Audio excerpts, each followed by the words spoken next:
Hey everybody, it's Tony Robbins. We got a very special podcast today with a very special friend, somebody I know you all respect and love. But the subject we're going to talk about is focus, power, the mind. Hey, listen, you know this is part of my life, right? Because the mind and the heart, I wouldn't leave the mind without the heart, otherwise you're just in your head, right? Get in your head, you're dead. But the ability to focus, to concentrate, to learn, to grow, to expand, it is what really makes life worth living. It's what gives you the tools to make a difference, to grow your business, to be a great parent, to be a great friend, to be a great business person. And yet there's something that can mess with it. And it's probably one of the larger fears we have. And no, it's not COVID. We're not going to talk about that. You've heard enough about that for the day, the week, the month, and maybe the year. But it's something that has longer term effects in most cases. And that's dementia and Alzheimer's. And so I want to talk to you about solutions. I want you to understand what the challenges are. And I thought, who better to do that than one of the most respected and beloved doctors in the world. He's a neurosurgeon. He's an Emmy-winning broadcaster, a journalist. He's a man that gone to Iraq and operates on people. He is a Renaissance man, and I'm a giant fan of him, have been for a decade and a half, and that's Sanjay Gupta. Sanjay, thanks for joining us, Dr. Gupta. Tony, what a pleasure. One of the things I like to say the most about myself is I'm an FOT, friend of Tony. I really cherish our friendship. I do. Thank you for having me.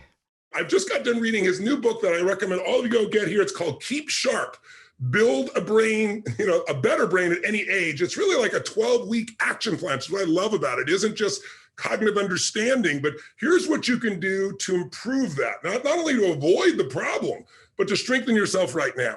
And so I want to start out, Sanjay, you really are that Renaissance man I talked about. That's not blowing smoke. And I'm curious, before we begin on your book, to know a little bit about your journey. I mean, I think about 15 years ago or so, we met for the first time. I did an interview with you. And I remember afterwards, you gave me a few minutes and I was so interested in you as a person. You just had one of your daughters. If I remember right, I think you told me, I'm interested in what shapes people.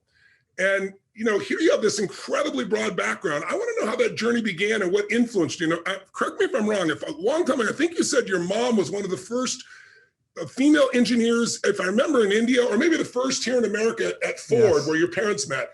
Is that true? And what role did she play? And can you take us, how do you go from neurosurgeon to one of the most respected medical, people on television and shaping, people around the world and what they think and what they understand about how to take care of themselves?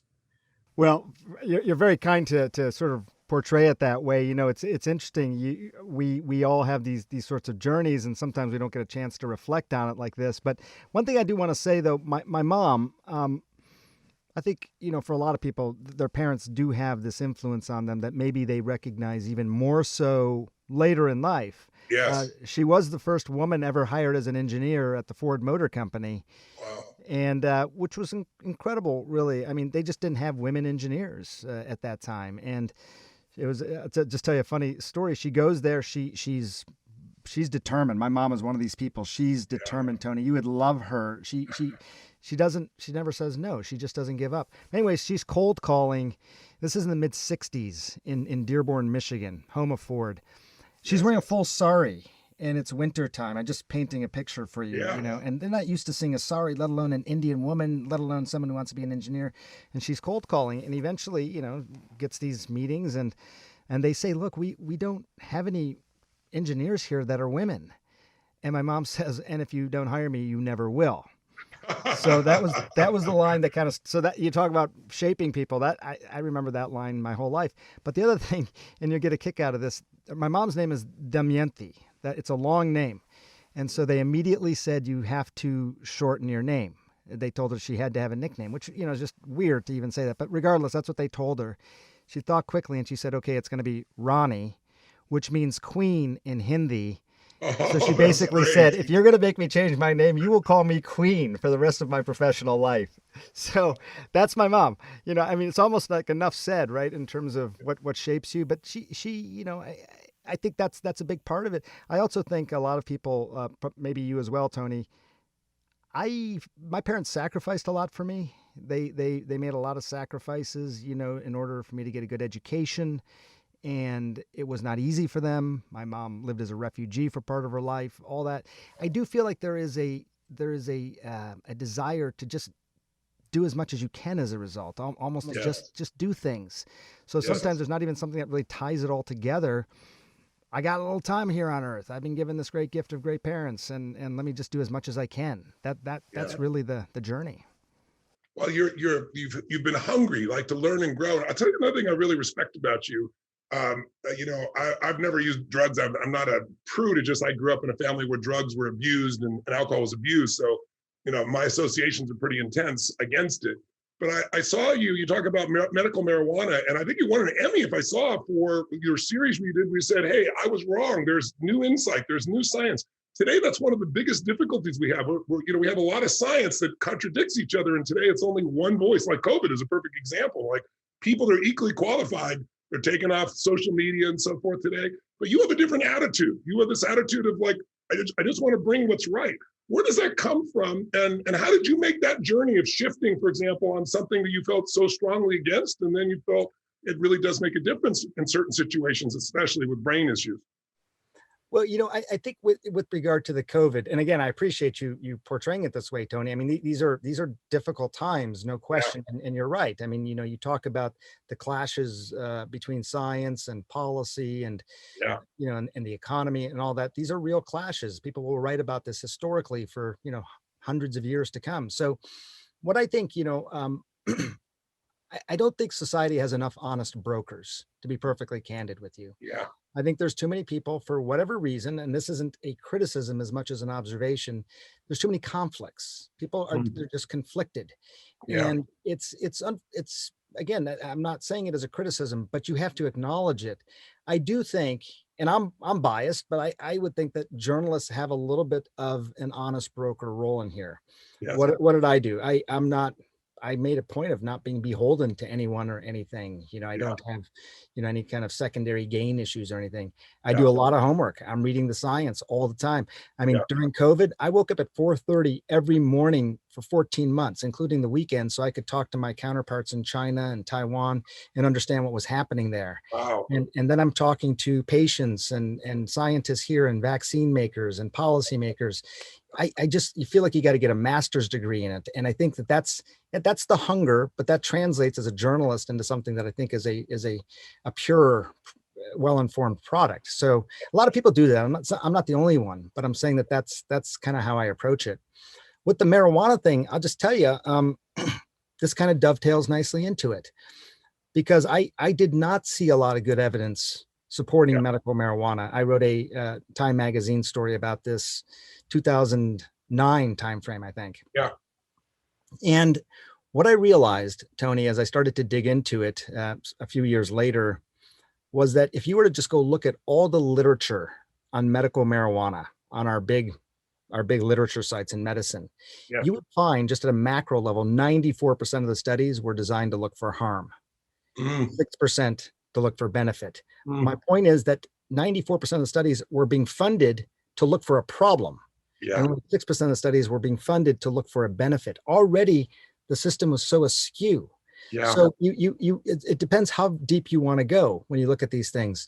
What I realized is when I looked at labs that weren't dependent on federal funding, labs in other countries like Israel, a different picture started to emerge. And it took me 18 months of just doing my homework to sort of arrive at this. Wait a second. We have not been getting the full picture here because no one ever really wanted us to get the full picture here. Here is a fuller picture, at least, and it shows something very different. Yeah. I was moved by it changed my complete perspective. A, because I have so much respect in you, but I don't think blindly, even with somebody I respect, right? I want to read and understand. But you did such a beautiful job of bringing the human emotion to it to show real patience and what's really going on. And I think, I've always said that people, like something like war is overwhelming, something happening in Bosnia. But if you follow one family, and all of a sudden it's not so overwhelming and people can see and feel and experience it. I just thought, I'm so glad you won an Emmy for it. You deserved it. I thought you did an amazing job and completely changed my perspective on it. And it's like certain people I've recommended who are having problems with the children's area to at least look at this and do the homework on it. Whereas before I would have thought it's absurd. So I really appreciate that intellectual honesty that not only you have with the world, but you first have with yourself. It's unfortunately a rare quality today. So thank you for that. People are fearful of saying that they're wrong.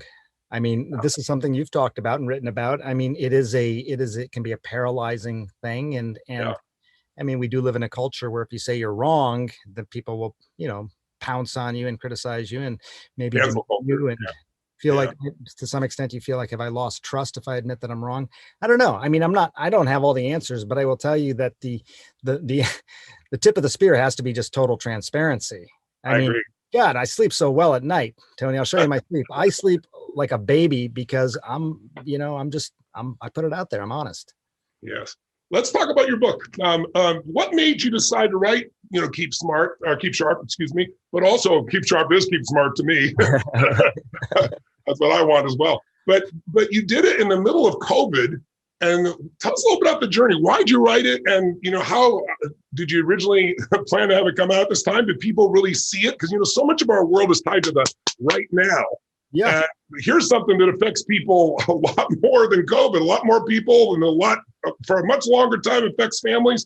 And yet I don't know if everybody's paying attention in the middle of COVID, but that's one of the reasons I want to spotlight this. I'm only one person, but we'll get a million or two people to look at this and they'll tell other people. And I know you don't just need us, you got plenty of exposure more than I've got. But tell me about the journey of why you wrote it and tell me how people are responding in the middle of COVID to this. Are they paying attention? Because it does affect families so deeply. Yeah. Well, I got to let you in on a little secret. Okay. And you'll appreciate this, but I wrote this book before COVID. Okay, that makes sense. Okay, that makes sense. And we were going to release it in the spring. I think it was March of 2020.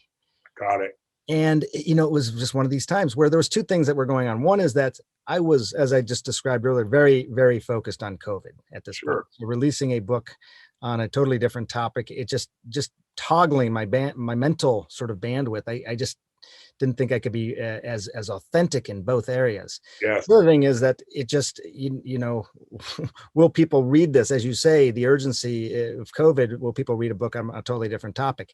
What we decided to do then was release it at the beginning of 2021, in part because we said, look, there has been a significant mental sort of impact of this disease on society as a whole, not just people who are afflicted with the virus.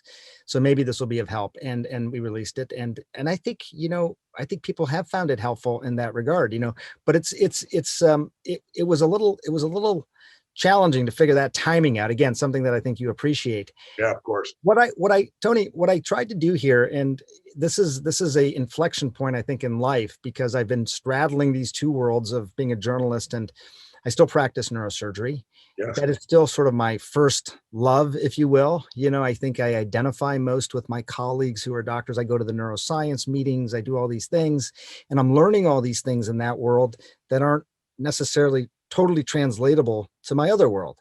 Yeah. But every now and then there are things that I learn in the neuroscience world, and I say, that is so interesting. And yet 99% of the world doesn't really know about it yet.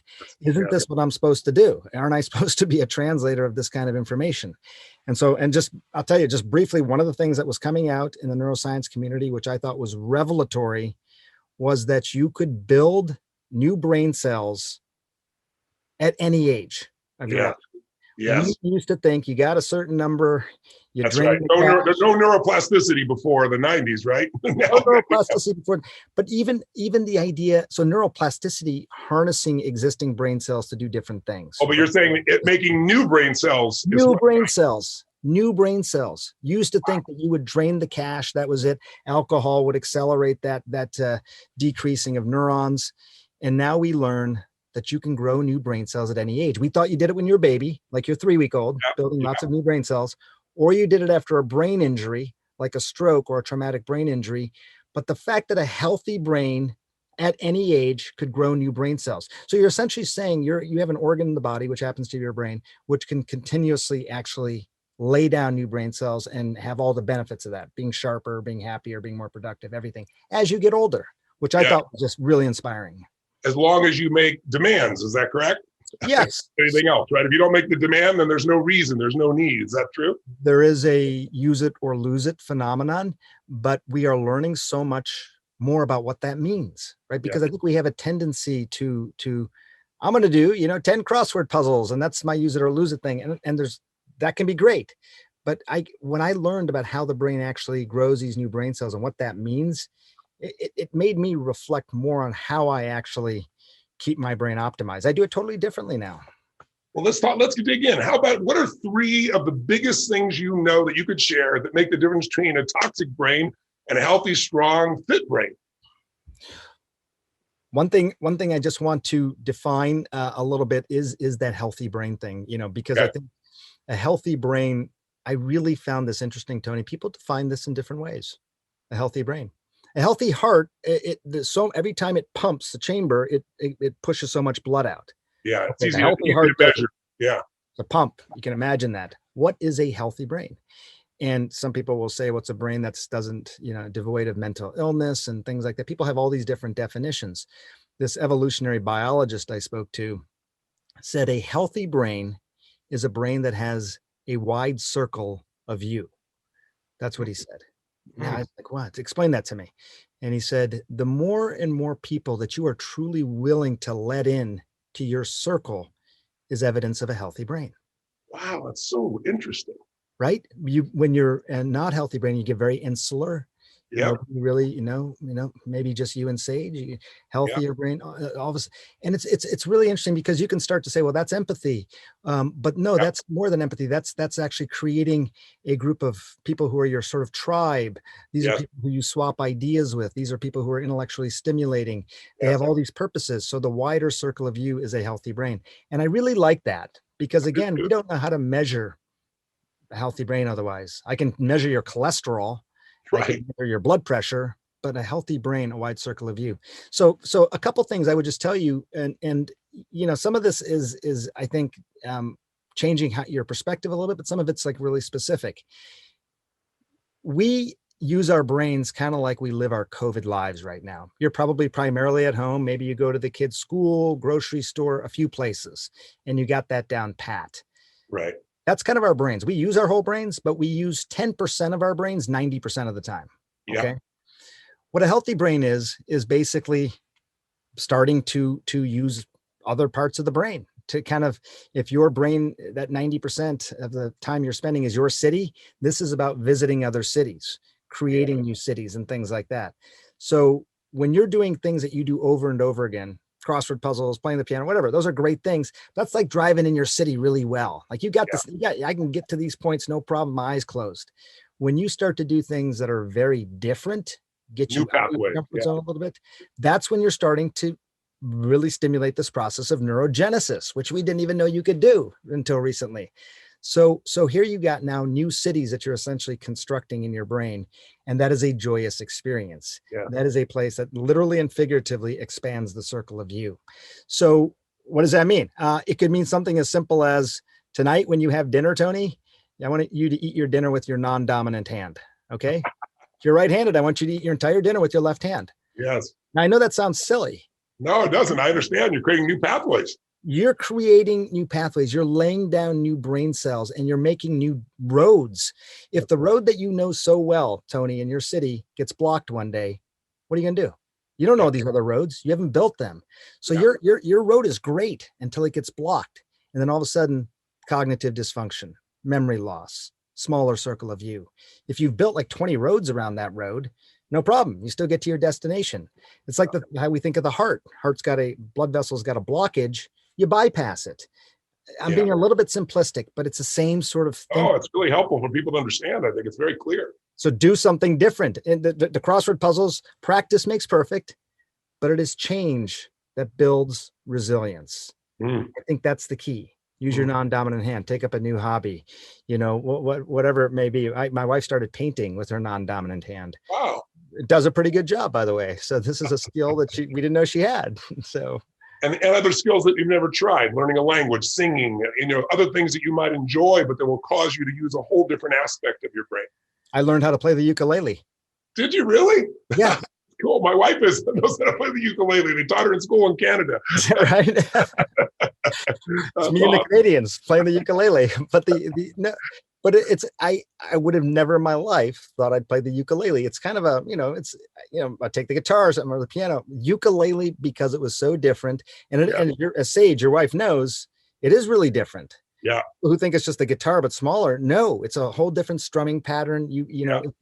So I did it because it was totally different. It involved my motor cortex. I think hobbies that you pick up that do involve your hands, painting, pottery, some sort of instrument. It was great. I used to play an accordion when I was a kid. I brought my accordion out again and started playing the accordion. Who plays an accordion anymore? It's me and a bunch of Italian waiters, so it's, but but you don't think of these things as being intellectually stimulating activities necessarily.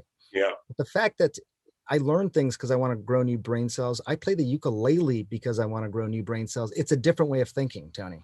And does it, in my experience, but I don't know if it's just me, maybe I'm wired because I love learning so much, but is there some link to dopamine or anything of that nature that comes from creating these new pathways or mastering something new?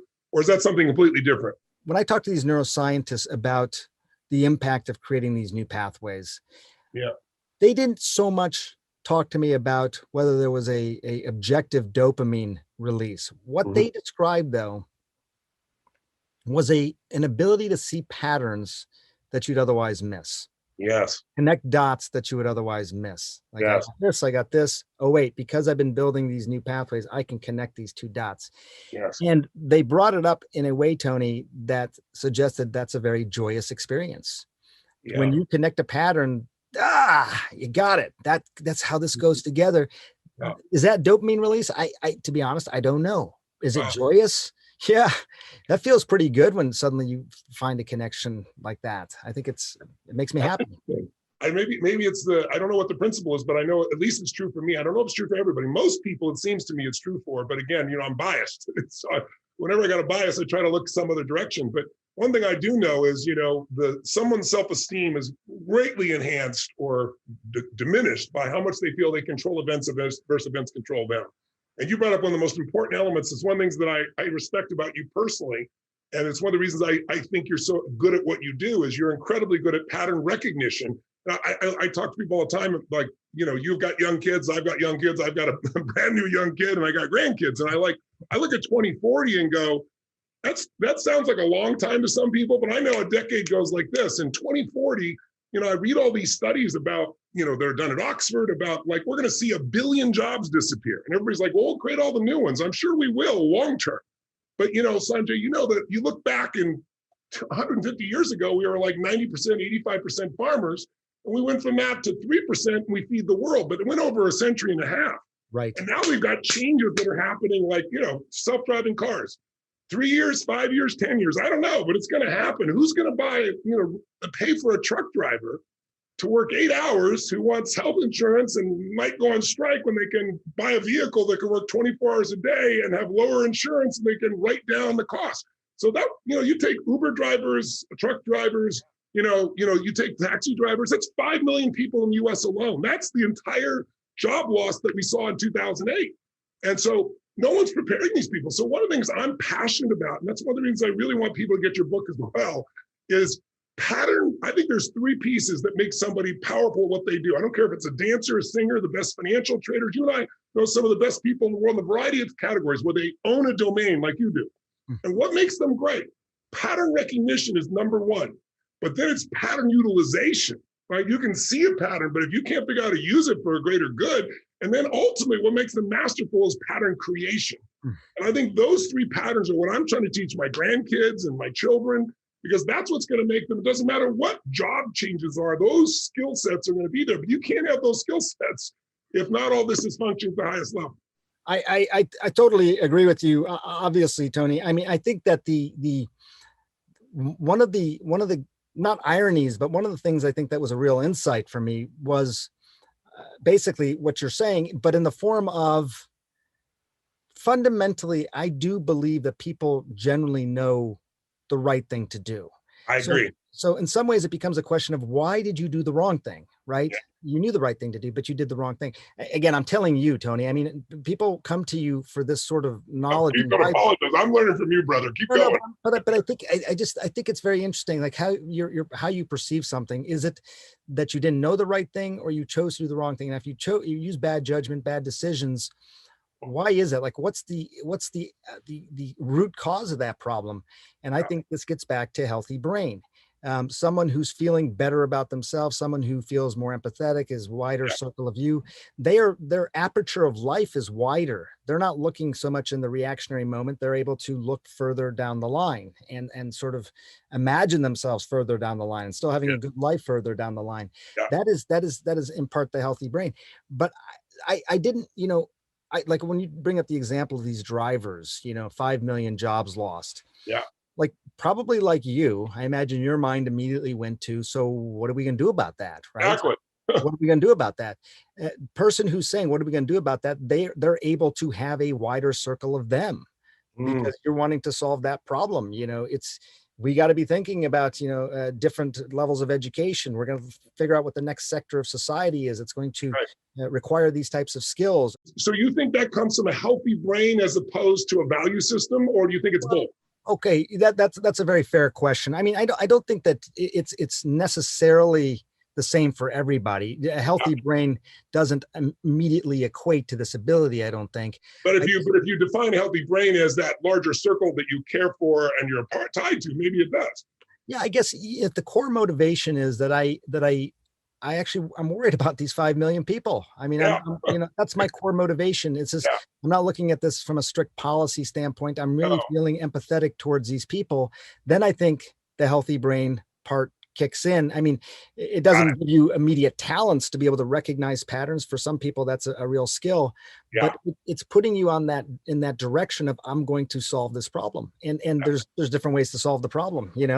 I mean, an educator may look at this problem different than a tech person versus someone who's a policymaker, but they can all bring something to the table. Very true. You've designed this as your book. I want to get back to your book. Make sure we get people to pick up your book because it's fantastic. You've designed this is free for me talking to you, Tony. Well, no, it's true, but it's I like it because you chunked it. Most people get overwhelmed when they read a book and then they don't do anything with it. And my whole thing, when I read a book, you can see I've got yours all marked up and consumed and tabulated and so forth. When I read a book, I'm consuming to figure out what am I going to do with it? Because I believe if you let your learning lead to knowledge, you become a fool. My original teacher said, let your learning lead to action. That's how you really make a difference for your life and for the people you care about. So what I loved was the 12-week chunking. So I know you can't get the whole book in here, but can you give us just a little bit of an idea of why the 12 weeks? What are some of the key steps, just so we can get people to have some information right now they can act on, and I'm sure they'll go pick up your book as well. Yeah, absolutely. I mean, when I started to try and translate this, one thing I did that I always do is I will try and bounce these things off my teenage daughters and see if they understand what I'm talking about. Yeah. And they are, let me tell you, they're sharp critics, Tony. I'm not going to lie to you. Ooh, Dad, no. That is a common one I get. But I do want your own land. Right. I do want to, make sure I, can explain things in a way that's going to be accessible for people. But the second, and I think you'll appreciate this, I needed to be able to do it in my own life. Yes. I'm a busy guy. A lot of people are. And so, it's great to suggest things, but if it's totally impractical, it kind of misses the mark. To your point, I want action, not just the knowledge. It's got to be translatable. So, and what I try to figure out where people are already in their lives with regard to the big sort of basic things, in terms of movement, in terms of how they nourish, in terms of how they rest.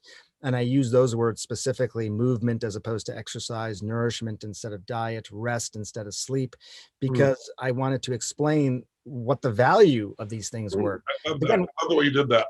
We know that it's good to move. We know that that's not a surprise. We know that it probably doesn't make sense to either sit or lie for 23 hours a day and then go to the gym for an hour. Yeah. We kind of know that. But what I thought was interesting was that the brain is different. And if you believe that everything begins in the brain, you want to make the brain as healthy as you can, so you make all the best decisions then for your body, your diet, your relationships, then the type of movement for the brain is really important. We want to do a type of movement that actually releases a lot of these neurotrophic factors that help grow new brain cells. And we don't want at the same time to do things that diminish those neurotrophic factors. So what does that translate to? And I'm not just making this up. Look at the data.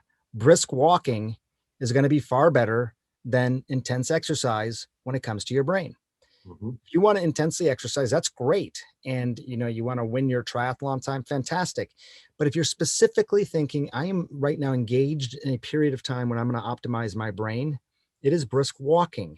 Why? Because the neurotrophic factors are released in abundance to brisk walking, but you don't get the corresponding stress hormones and cortisol that Right. dampen the effect. Right. It's as simple as that. I mean, sometimes these things were not that complicated.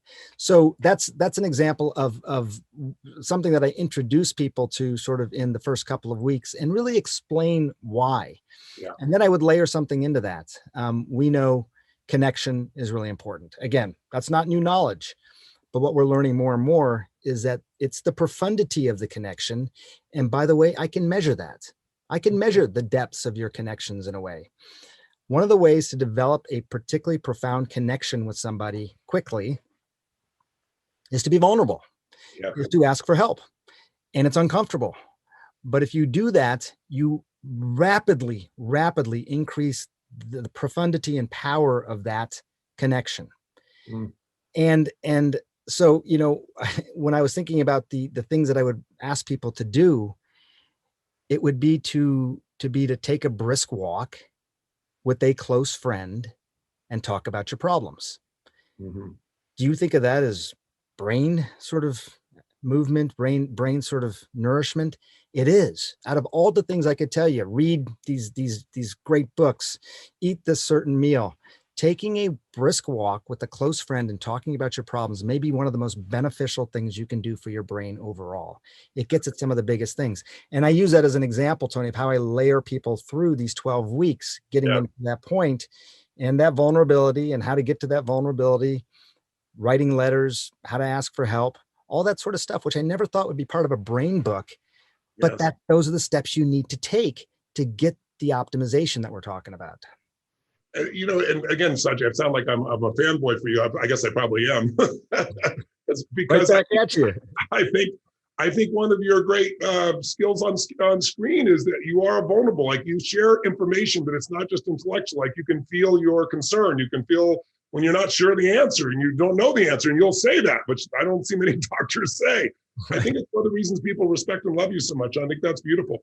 Give us one more piece. I love that because first of all, you hear it on the surface and you go, come on, right? But the beautiful part about it is it's so actionable. And you and I both know about 48% roughly, depending on which research project you read, of what we do is habit. We have the same thoughts, the same feelings. And so your whole description about doing something different taps into that.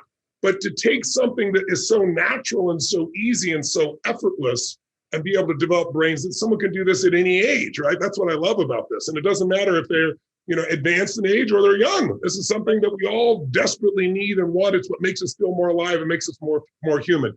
Give us another tip, if you would, out of the 12 weeks. Yeah, and by the way, just with the walking thing in the brisk walk, that is, I mean, that was the whole point, that you, like, I think we're always making choices in our life, right? A lot of people who are thinking about their brains, people who may be listening right now, they're thinking, okay, I want to do the best thing for my brain. Kind of like I would go for a run for my heart, whatever. Yes. Like, what is the best thing for my brain? I really, I know that people sort of fundamentally understand this, but there are best ways to live.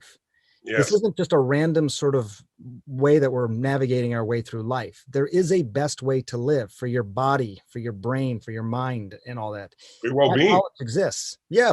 So sometimes people feel like it's just preordained. What's going to happen is going to happen. Yeah. What control do I have? It's this very sort of hapless sort of, way of looking at things. It doesn't have to be that way. That's not trying to make you do something. That's making you think differently about what is likely to happen or not. I think another big one, though, we talked about the idea of discovery in the form of new hobbies and preferably ones with your hands. I think when it comes to nourishment, it's a really interesting sort of paradigm because, again, I fully believe that once people get to the healthy brain, they're going to make good food choices. It's like evolutionarily speaking, I want to be here. Yes. I'm not doing makes new momentum, doesn't it? Like a new identity for somebody. I want to be here. When it comes to nourishment, in order to get to that healthy brain where you make those good decisions, I really do spend a lot of time getting very specific about sugar. Yes. And I'm not the first. I did a 60 Minutes piece on this years ago called The Toxic Truth, which, a lot of people took issue with. But the thing about it is is that the brain is exquisitely sensitive to sugar. Let me just put it like that. So at a time when you're taking in lots of calories in the form of glucose, what often happens is you get all these receptors in your body that are basically saying, come on in, tons of energy, we'll store it, and that's great. And that ends up, leading to overweight, obesity, putting you at risk of diabetes, all the things that we talk about. What is interesting about the brain is that as you saturate glucose into the bloodstream there, the brain, because it's so sensitive, can immediately turn off the receptors. So it just shuts the door on it, right? Yeah. So you run into a situation where you may be overly indulging your body and starving your brain at the same time. Yeah, I found that fascinating. Tell So people what the long-term impact of that is. Well, the short-term impact, obviously. Tell them the short-term, but also the long-term so they understand. The short-term impact is that's the wall. That's the wall that people talk about. You were the most creative guy in the world 10 minutes ago, and now you can't even think straight. Yeah. I mean, this isn't memory loss. This isn't the beginnings of dementia. This is an acute phenomenon, as you're describing. But the problem, Tony, to your point, is that when you start to starve the brain that way, you set off these metabolic processes that are probably, though we're still learning about this, a breeding ground for plaques and tangles and inflammation and things like that become a forest fire of changes in your brain that could potentially, be a setup for dementia. I don't want to overstate it. I want to be careful. I'm not suggesting everyone who eats too much sugar is going to get dementia, but once you start to understand the process of what's happening here, it'll change the way you eat right away. You just won't do it. I'm going to eat this sugar and I'm going to starve my brain, and I know I'm going to not be able to think straight. I'm not going to enjoy myself. I'm not going to have as quality time with the kids. Why would I do that? That's another big one. Wow. As an aside, I know on COVID, I just read the other day that 77% of people that die of COVID, not get COVID, are obese. Yes. It seems to be, other than age, the highest other criteria that could influence you. And I got to, and you talk about people also talking about post-COVID brain fog and so forth, and the majority of them are obese. I was reading yesterday that in Thailand, they have 66 million people. And there's 128 COVID deaths, 128. Right. It's like, trying to figure that out. Well, part of it is they don't have a test that goes 40 times, so they don't classify people. But the bigger part is they're not obese there. It's pretty wild. Where's the link between, do you see any link between what's happening with people as some of the side effects of COVID afterwards that are also related to obesity in your mind or not? And obesity obviously being the sugar uptake in the brain or lack thereof. Totally. Well, I got to tell you, first of all, it is an interesting when you draw those comparisons between countries, for sure. Taiwan. Yeah. I mean, we're going to have 600,000 people who have died of COVID in this country, and there's other countries that count their deaths in the hundreds, maybe even lower than that. Yeah. And some of that is certainly the matrix, the substrate of the country, the health of the country. Yeah. Some of it was, I'll be honest with you, this may not have even been the black swan event that people necessarily talk about. The black swan event where you got this highly contagious virus that is also very lethal. This was highly contagious and it was very lethal, but you start talking about 10% mortality rates versus 1%. That's obviously that'd be a disaster. And we've already got that with heart disease and cancer, and that no one that talks about it anymore because they're so used to it, right? What is it, 3,000 or 4,000 people die a day of cancer and heart disease? It was like, that's like, a 9/11 happening every day, but they're moms and dads, but we don't see it. And so we've gotten used to it somehow. Well, heart disease is still the biggest killer in the country. 600,000 people die of heart disease every year. Yeah. Although COVID, a disease that didn't even exist a year ago, will probably surpass that. So I think it is dramatic when something that didn't even exist ago suddenly becomes the biggest killer of citizens in a country. But nevertheless, I think that the idea, especially now, as we sort of think that we are starting to come out the other side of this. I feel a light on my face for the first time in a while. You're looking at me in my basement, by the way. This is the basement closet where I'm talking to you from. This is my life. I've been in this sensory deprived closet I wouldn't do this to my good friends or my worst enemies, So, but anyways, the idea that it's going to get better, I think is definitely true, but it has sort of revealed or reminded of this problem. We got 30% obesity rates in this country, and that was one of the biggest risk factors for getting really sick and even dying of COVID. What are we going to do about that? I mean, we're going to do lots of things different. We're going to be more pandemic proof. We're going to search for viruses so that they don't turn into as big a problem. We'll create antivirals. We'll have better public health. But we got to, it starts with us. It really does. We see that how big a risk factor that was. So what does recovery look like for, that's a big objective of mine going forward, to really take whatever good we can, whatever inspiration we can out of this and use it for good, which is to get America healthier. Yeah, because we're having impact. We can have an impact on our immune system, as we can have an impact on our brain, but we seem to be, outsourcing that to the pharmaceutical industry, and they can do a great job for us, but they only do so much if you aren't doing your part. True? Absolutely. I mean, it is amazing how much we outsource of that stuff. That's a really good way of putting it. I mean, people spend more time figuring out their grocery store in their local community than they do like their own medical care. I mean, we outsource it. And you know what? Going back to being a little humble about this and acknowledging, blame, part of that's probably just the medical establishment overall. It's been too didactic. It's too top down. People are, told what to do, not always why they're doing it or, how to feel empowered around that. It's too bad. There are countries around the world that spend 1,000th of what we spend on healthcare every year and have much better healthcare systems because they don't outsource. Yeah. We're brilliant in terms of taking care of end stage cancer, all these different problems, but just the basic care gets lost. Maybe that's the hubris of a wealthy country, Tony. Maybe we always want to wait for the home run and the touchdown and the knockout punch. We don't want to just lean into the basics. Yeah. Why would I eat right? I could take the purple pill, that's it. Yeah. That's the metaphor.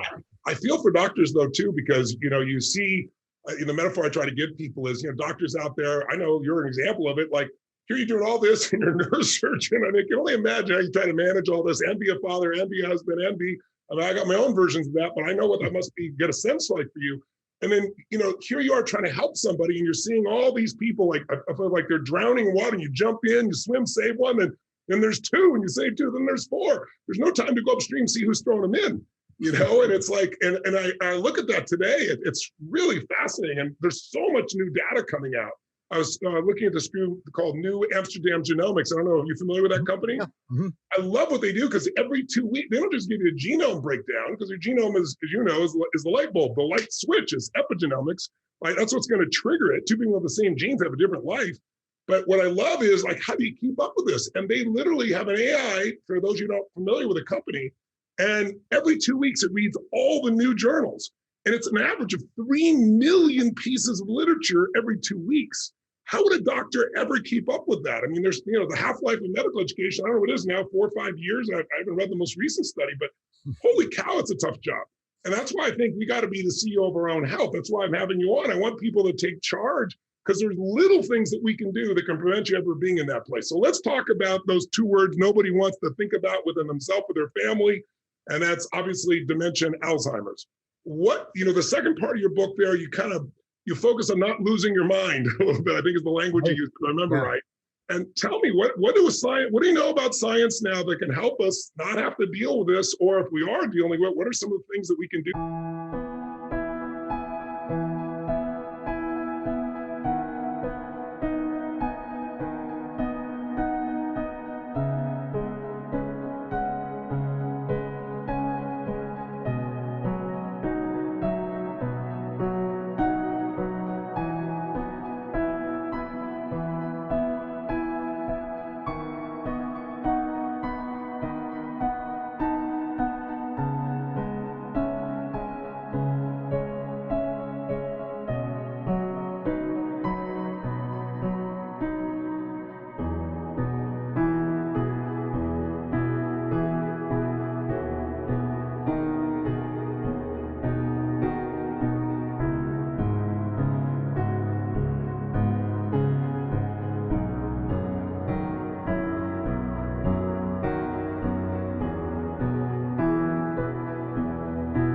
To help someone or ourselves start to turn things around? What's the latest science showing us? The latest science is revealing that we probably will have something that comes in the form of a pharmaceutical sometime.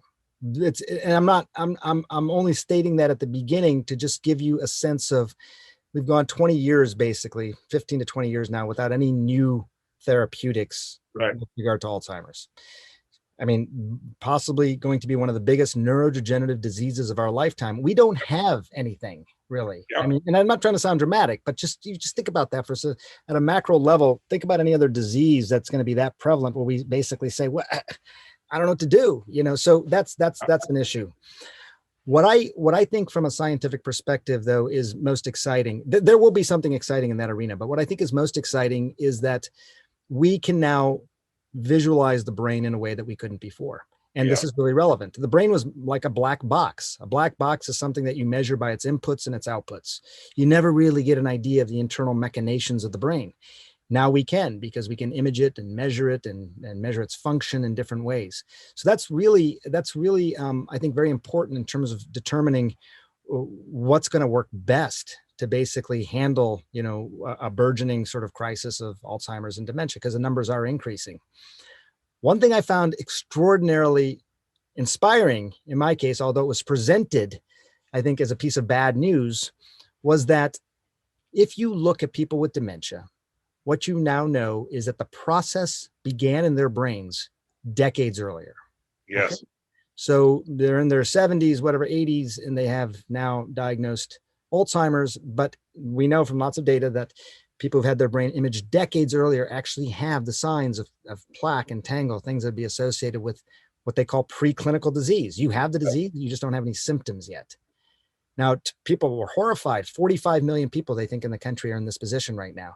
To me, that meant one thing, which is you can have a brain that has plaques and tangles in it and still be functioning normally. That's what I want you to focus on. Yeah.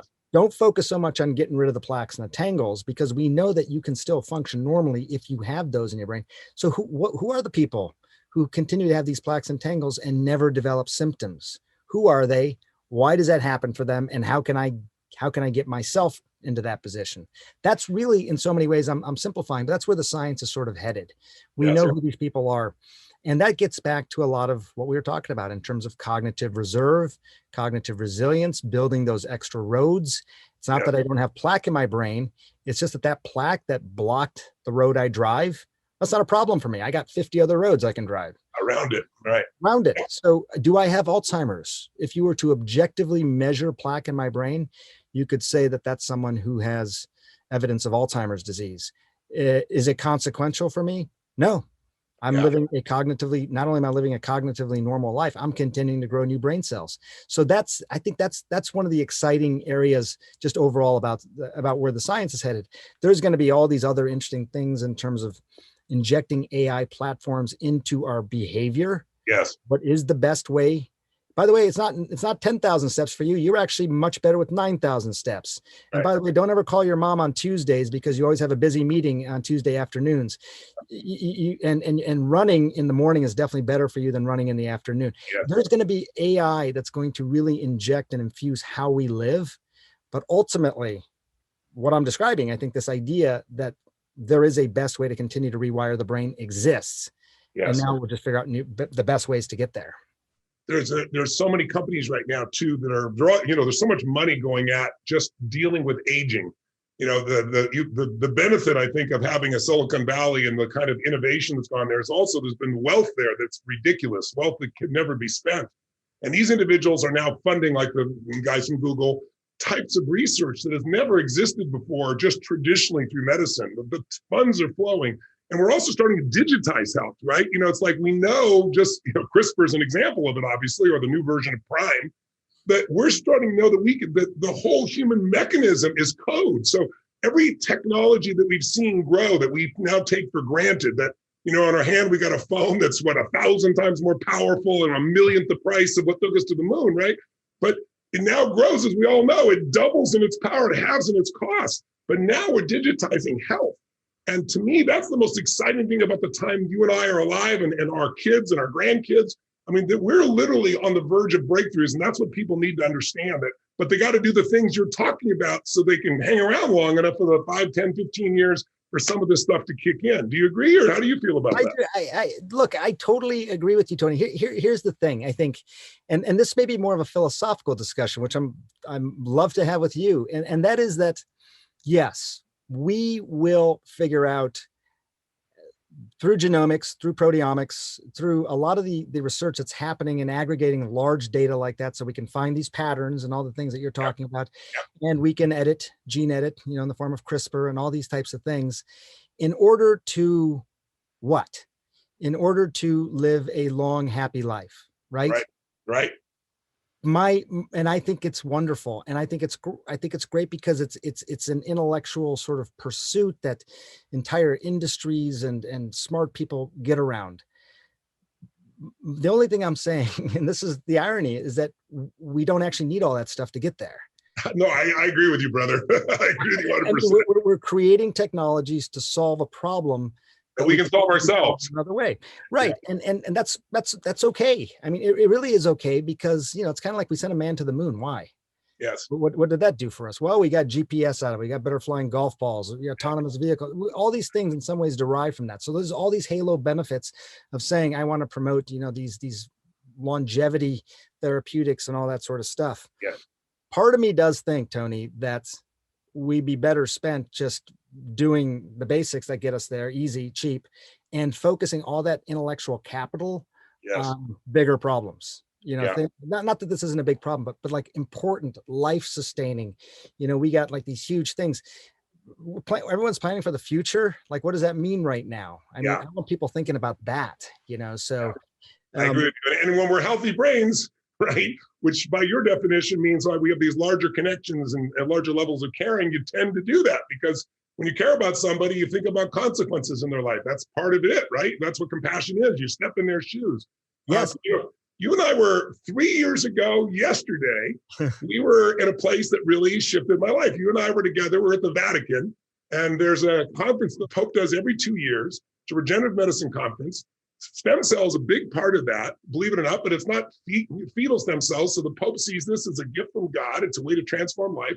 You and I met people with stage 3 cancer turned around, all these different rare diseases turned around. I was blown away. I got the privilege of being the cleanup speaker at the end, but I said, I'm not coming for the end. I'm coming for the whole thing. I'm going to learn. And I'd had this experience of stem cells where I torn my rotator cuffs so severely in a silly snowboarding accident, chasing a 25-year-old who snowboards all the time. And I tore them so bad that the pain was 9-9. And 3 different surgeons said that's the only way. You got to have surgery. This is torn. There's no way. And then the process can, as you know, sometimes your shoulder can get frozen. It takes 3-6 months for rehab. And I was like, and I met Dr. Bob Harari, who became my friend, who spoke at that conference, and now my partner.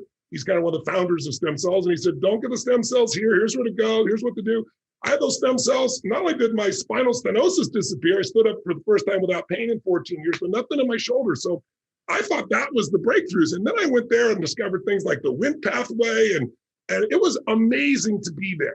And so there are these tools that are coming, and I'm interested in those. I still think I want people to do what they can do. That's why I'm having you on. But I think it's good for people to know, like, for example, if they have Alzheimer's, I know at UCSF, there's a new video game they've created, and it's not complex.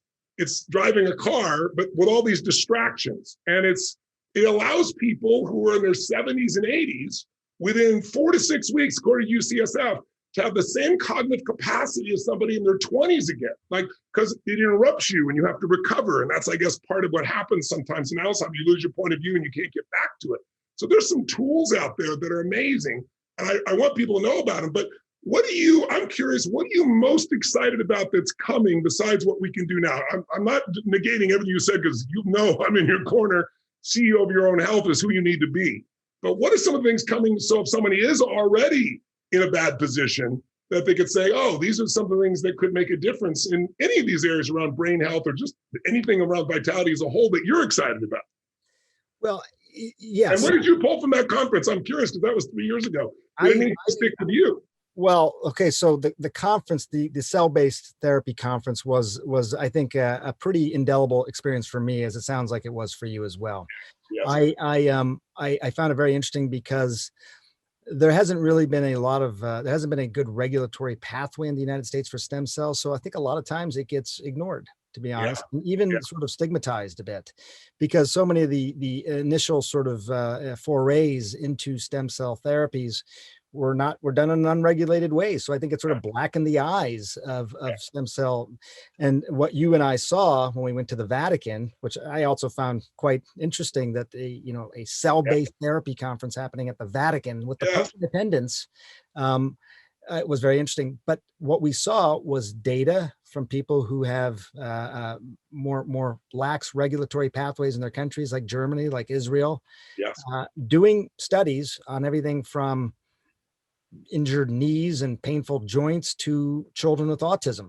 Yes. I mean, I'm fascinated by it. I think that the knock was, well, you don't have any data, and maybe this is going to be dangerous.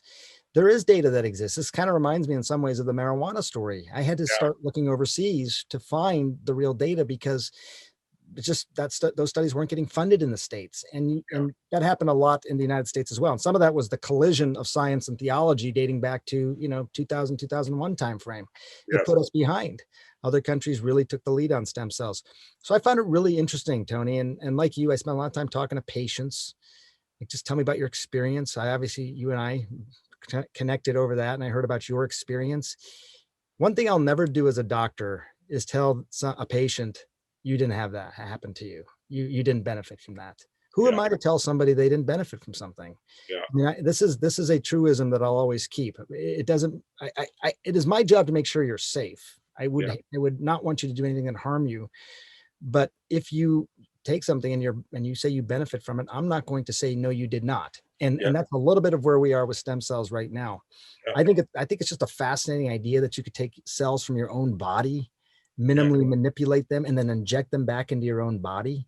What is that? Is that a drug? Is that a device? No, it's something totally different. It's your own body, So I really took a lot out of that for sure. And I'm excited about that area. To answer your second question, I think that the idea of, to me, in some ways, it's an extension of the same thing. We all contain the capacity to heal ourselves. Yes.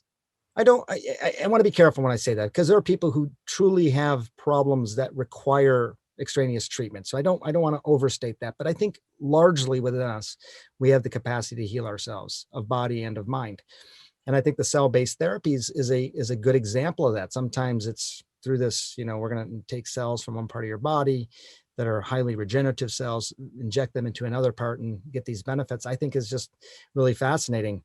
I'm really fascinated, Tony, by the artificial intelligence and machine learning platform. Me too. Yeah, me too. You're seeing this stuff. I'm seeing this stuff. This to me gets back to this idea that there is a best way to live. I envision a world where I live my happiest and healthiest life, but I also, because of the wonderful technology and innovation around me, that the perfect meal for me shows up wherever I am at the right time that I need it. The right food, right person, right place, right time. That technology exists right now. We spend I read a study, 30 to 40% of our time we spend thinking about food. Like, what are we going to eat? How am I going to cook it? And almost 100% of the time we get it wrong. So we spend all this time thinking about food and we almost always get it wrong. There is a right answer out there. I know that Tony woke up early this morning. Tony had a late night last night. He's going to need more protein before 9 o'clock. That juice that he normally drinks, that'll upset his stomach. That comes at 11 o'clock. You don't know that stuff. You can't process all that. That's like the 3 million journals that, the AI platform's reading, but that knowledge exists. So optimizing our lives through technology in a way that is frictionless, just part of our life. I expect the food to be there when I need it. Right as I'm getting hungry, the food shows up and it is the perfect meal for me. Yes. I know the perfect time to move. I know how to check in on my kids in a way to have those profound connections that I was talking about. I don't know what it was like when your kids were teenagers, but right now, like, I'm struggling. I have 3 teenage girls in the house. All at the same time. You got a lot of hormones going on in there too. Hormones. I write books about the brain and I do all this stuff. I cannot figure out these 3 teenage girls. I'm thinking I'm a good dad, right? This is a conversation often as my head's hitting I'm a good dad, right, Rebecca? Yes, you're a good dad. Why do they talk to me? Funny. Oh my gosh.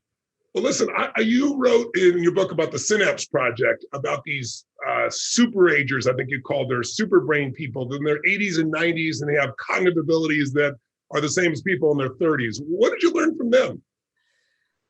That was more in some ways, what ended up being a confirmation of what we thought was already possible. Okay. Okay. We originally approached it as exactly as you described, and we call them super brainers because in the context of things, they still are.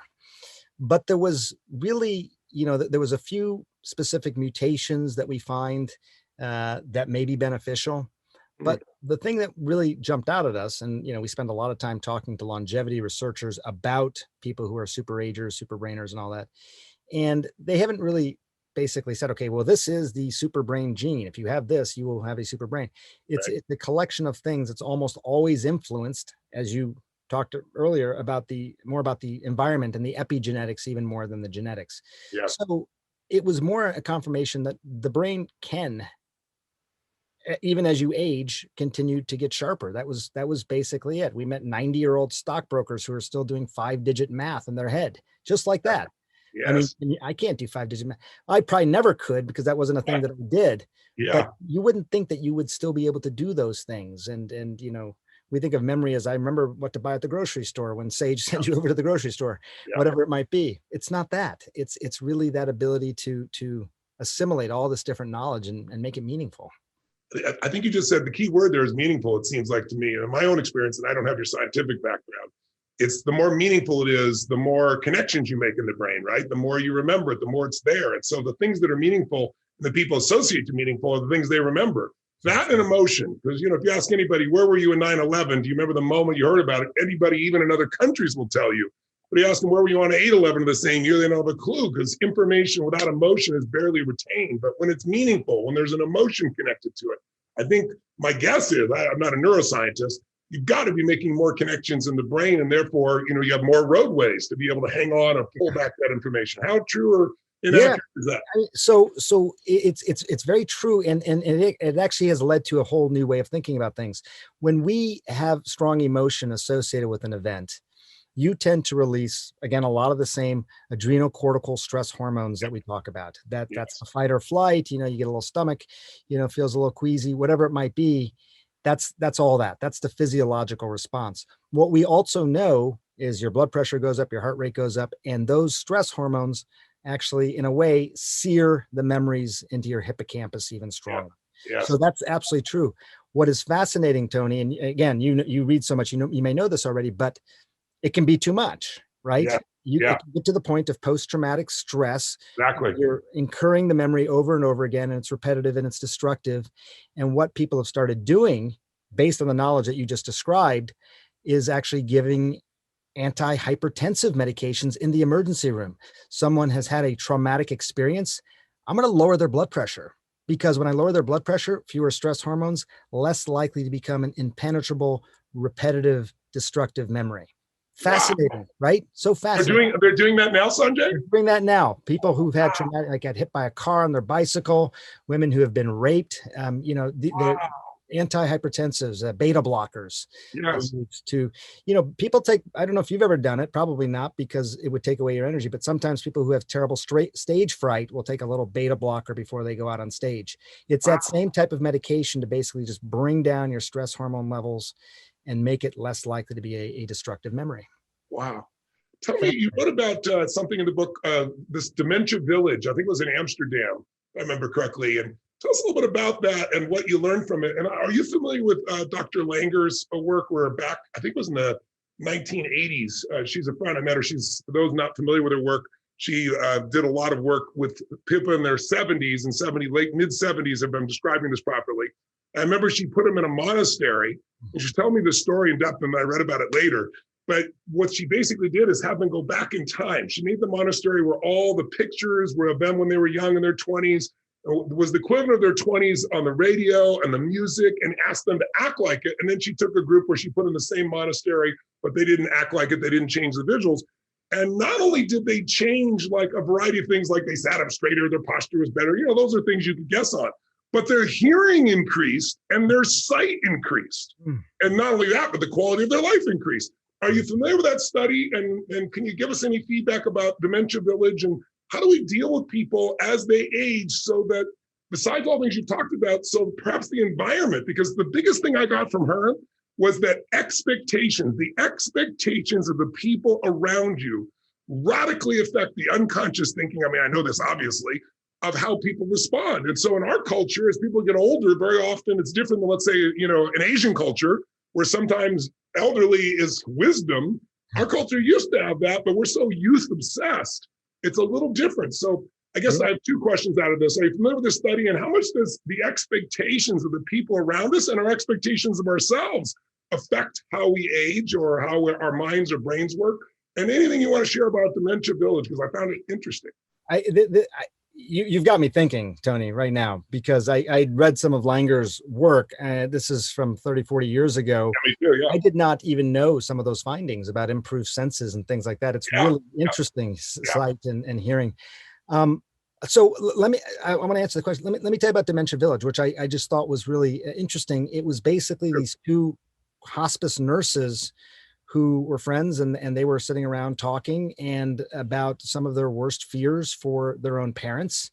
And, given that they take care of people in these settings, they sort of both came to this conclusion that one of the worst things was if one of their parents developed Alzheimer's and needed to be in a inpatient medical facility of some sort. They found that all those types of setups that they had seen were very dehumanizing. They didn't actually change the outcome at all or improve the outcome or lengthen the duration of life. It was basically just a really, really sterile, unfamiliar, non-empathetic holding ground for people who were slowly losing their memory. So they wanted to create something different. Probably some of it was based on Langer's work, because there was this belief initially with music that the more that you can actually immerse someone in things that are familiar, the better it is overall for them in terms of their thinking. Yes. And not necessarily bring back all these memories, but their thinking and their judgment and their ability to interact would improve. So what they did was, and this is in Amsterdam, they basically just bought a little village and turned the entire village. I'm talking movie theaters and hair salons and restaurants and piano bar and all these things and living accommodations into a village. Every single resident there has dementia. Every single person who works there is a caretaker. They live in these settings. Like if you came from a engineering background, you would be in a housing that would be with people who are familiar to you. Artists would live in another area. People who are business people would live in another area, so they could immerse them in that sort of comfortable, familiar setting. Yes. And there was two things that jumped out at me. I love doing the story because I just thought it was a really humane way to take care of people. Yeah, I just felt like they were happier and they're not being medicalized. It's more just where we recognize here's what is happening with your mind and your brain. Here's the best way to live in that situation. Yes. I thought that was beautiful.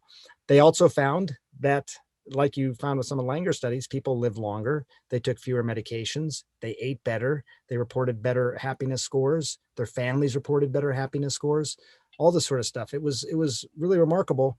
And when we did the cost analysis on this, because people immediately said, well, why don't we do that in the United States? Why isn't there something in Florida and California, and Texas, and places where people retire that are these villages? Well, anyone can do the cost analysis on it. I did. It's cheaper. So you could create these villages now, and recognizing that there's going to be a large number of people who develop dementia over the next, few decades, and really understand that this is a really cost-effective, but also humane way to take care of elderly people who develop these problems. I worry about this myself. My grandfather had dementia. I thought my mom, maybe she'll still develop dementia. I'm a doctor. I live in this world, and I still don't know exactly what the right thing to do in terms of facility and the type of care and all of that. Yes. How does the average person figure that out? Think about a village. Yeah. Searching for the solution ahead of time, like you do, seeing the pattern, which is very evident, and doing something about it. So that's what Dementia Village was really all about. Well, let's hit another subject that sounds overly simple and boring, but you talked about that. You didn't call it sleep, you called it rest. I've had this attitude, I got to be honest, up until only a few years ago, and probably since I started studying it in depth. I'll sleep when I die. I'm a 4.5 hour sleeper. I can only do that so long, but 5 pretty consistently. I get 6, maybe once or twice in a month, and maybe 7 every 2 or 3 months. Now, recently, I've tried to work really hard to change that, because I read some studies, and the one that blew me away was the 1.65 billion person experiment, which is we see every single year. I see you nodding your head, so maybe I'll pass the ball to you on this one. Tell them about the experiment that we do, and tell me a little bit about rest and sleep. The experiment being daylight savings time and what we've learned about it statistically around heart disease, for example. So this has been a big topic of discussion for some time, probably going back to our early agricultural days where's daylight savings came from in the first place, but really trying to understand the impact overall on our, I think there was a productivity study that was part of it, looking at our overall life expectancy and all that, and how that was impacted by daylight saving. I think that's the study you're talking about, right?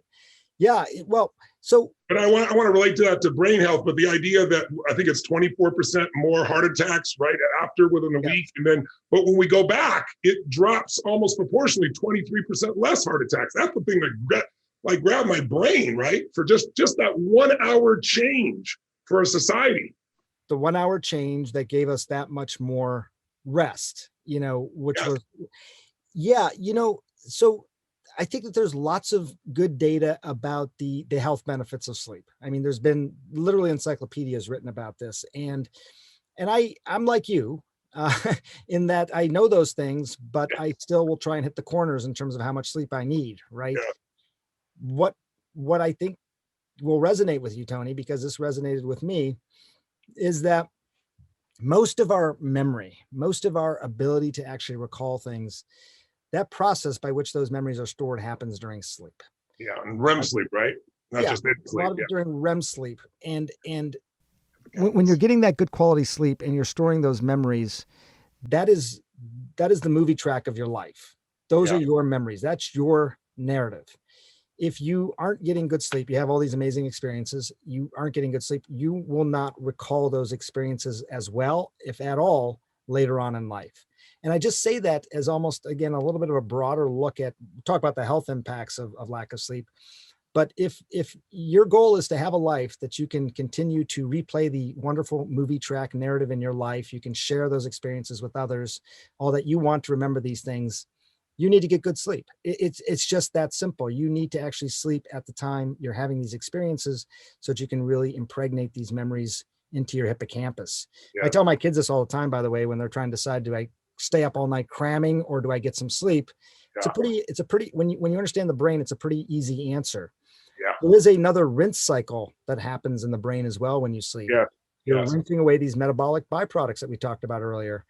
And if they don't get, efficiently cleared, they can be a breeding ground for inflammation, dementia, all the things that we talk about. So there's all kinds of good reasons to get sleep. I would say for you, just as your friend, please, you should get more sleep. And right? Do I need am I are you the kettle calling the pot black there? Or I'm telling you, I'm your friend, right? We don't always practice what we preach. I'm your friend. But here I wear this freaking whoop because one thing I know is what gets measured you start to make improvements on. And I started wearing this whoop, and I have been now conscious about getting enough sleep and specifically REM, because I know that's where the hippocampus stores your memories. And if you do that, that's going to affect, if you don't get that REM sleep, it's going to affect your capacity.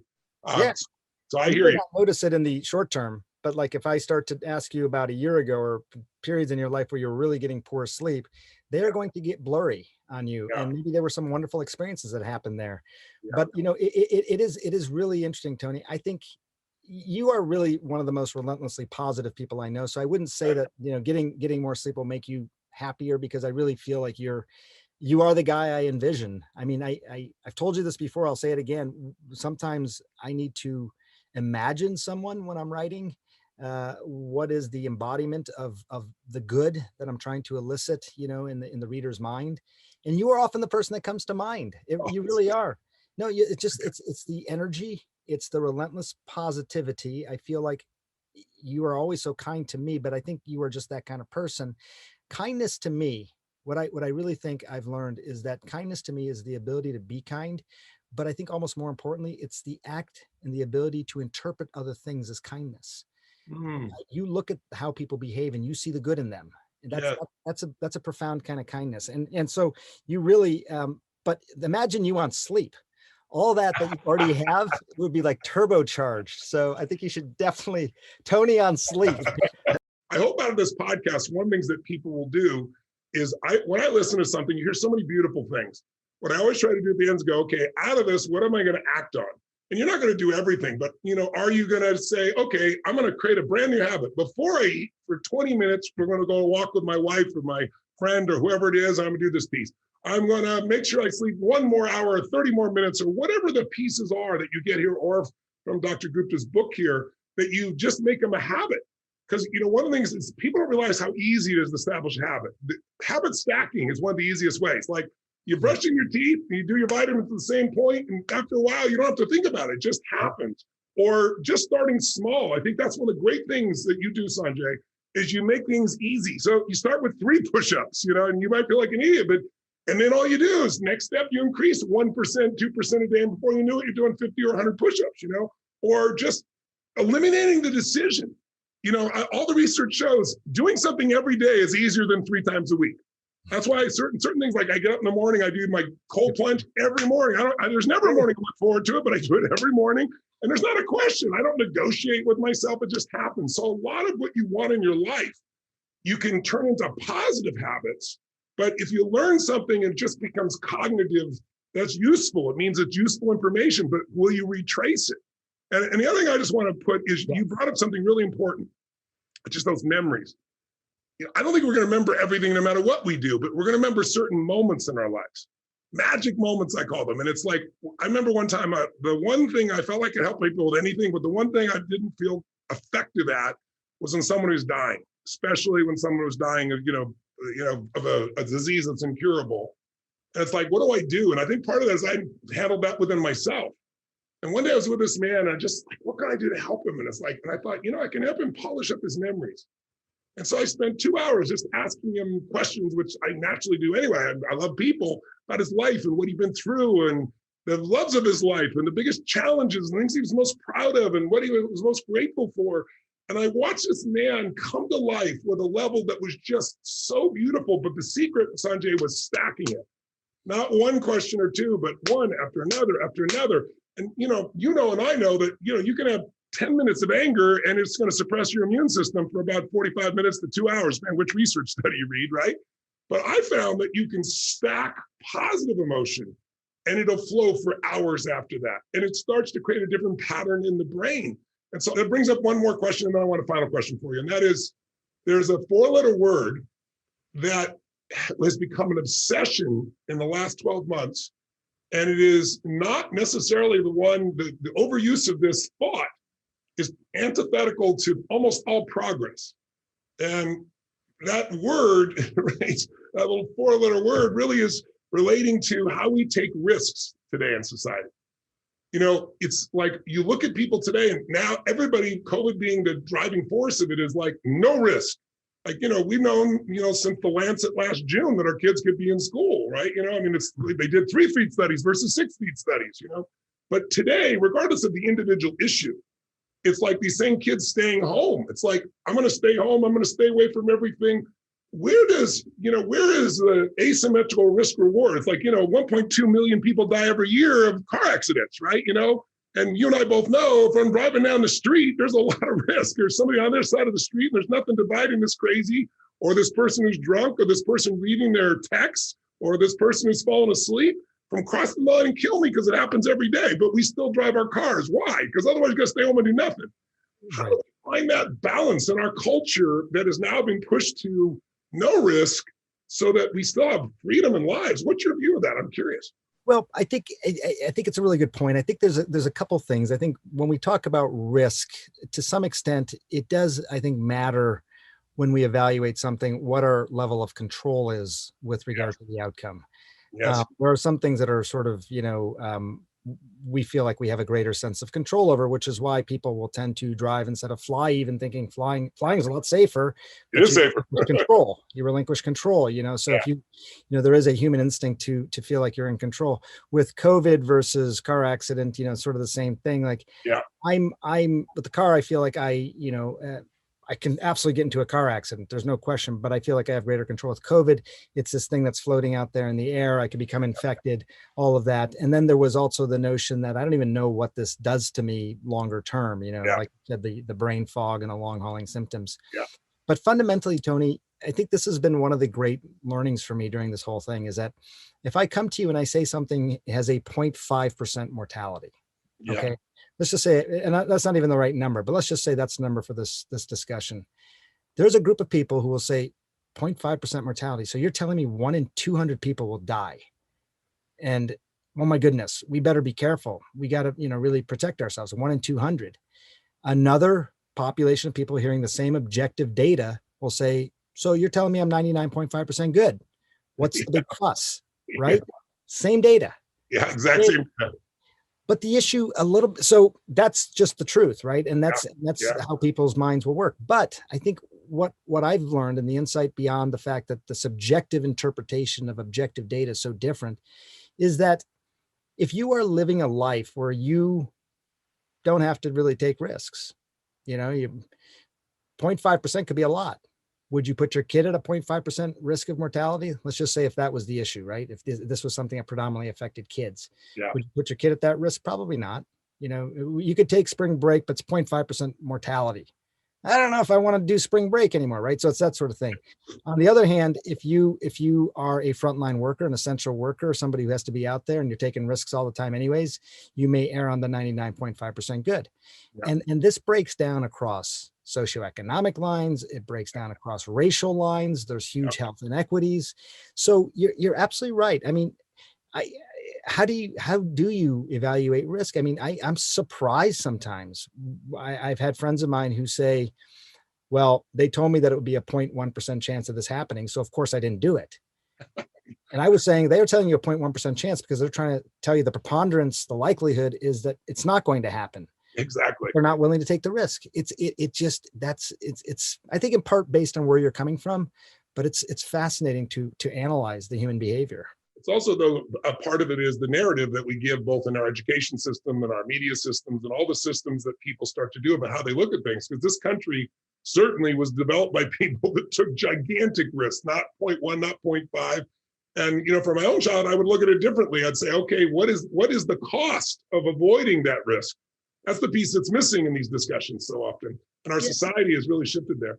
Let me ask you one final question, and I could go on with you forever, but you've been so generous with your time, and I really appreciate it. I look forward to. I've been learning a lot from you. I'm making notes here, Tony. Tell me something. I understand that there's a Japanese word. I think it's ikigai. Is that how you say it? Ikigai. Ikigai, which is really your sense of meaning and purpose. What is your ikigai? Oh, wow! You end on a good one. I have a very practical one. And I have a sort of more profound one. The practical one stems from the belief that I think that I can help figure out some problems to solve here. And I like taking, I don't mean this in a way that sounds uninspiring, but I like to tackle problems that I feel like I can solve. Yes. Have an impact on. And it's not that these other problems that we deal with as a society aren't big problems, but childhood hunger to me is just an absolute travesty. I just will never understand it. I went to Somalia a couple of times and I covered the famine in Somalia. And that was I've covered wars, natural disasters, all kinds of things. That was probably the worst story and the hardest story I've ever covered. Hundreds of thousands of children starving to death, starving. I mean, we are going to figure out these amazing things and we're going to come up with ways to deproliferate nuclear weapons and deal with climate change, hopefully, and these things. Children should not starve to death. And I know I'm preaching to, I don't mean to sound preachy, but it really was just so that's something we could solve. Drought resistant crops, figuring out anticipating what the climate's going to be like in these areas, pre-positioning food. There's no reason that shouldn't have happened. And without any major breakthrough of any sort, or even a lot of money for that matter, we could absolutely solve that problem everywhere in the world. I think the statistic is, I don't want to get it wrong, but I think about 1 in 6 children in the United States wake up food insecure. That's right. That's crazy. Come on. That's when we can solve. Tony, you and I could solve this problem. Children would not be hungry again if we actually decided, so that's a big ikigai for me. And I think the other one is sort of more more general, which is that going back to the very beginning of this discussion, I don't want to be the guy that was running in place while I was here on Earth. I don't want to just run in place. I feel like it's an unbelievable gift we've been given on this Goldilocks planet. I have my parents to thank for instilling some incredible values in me.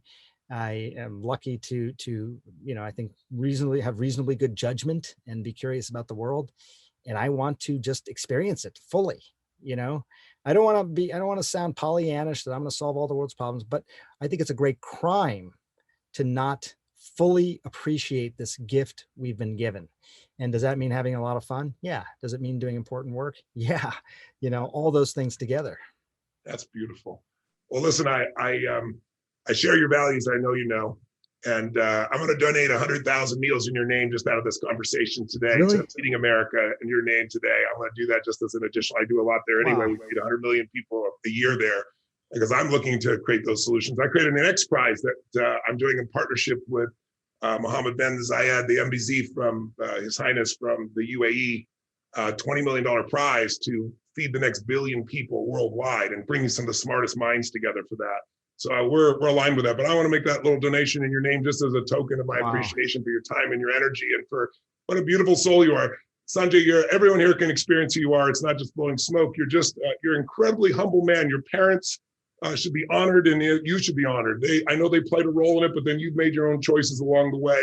You're a gift to us because you're always looking for solutions, and you're a gift to us because of that same vulnerability and that same depth of caring that I hope, all healers, all those in medicine or any form of healing will model if they haven't already by your example. I love you dearly, my friend. And everyone, please go out and pick up, keep sharp, right? It'll change your life and it'll help somebody maybe that you love as well. Dr. Sanjay Gupta, thank you for your time, brother. Mr. Tony Robbins, I love you like a brother. Thank you for your time. Blessings to you. You too.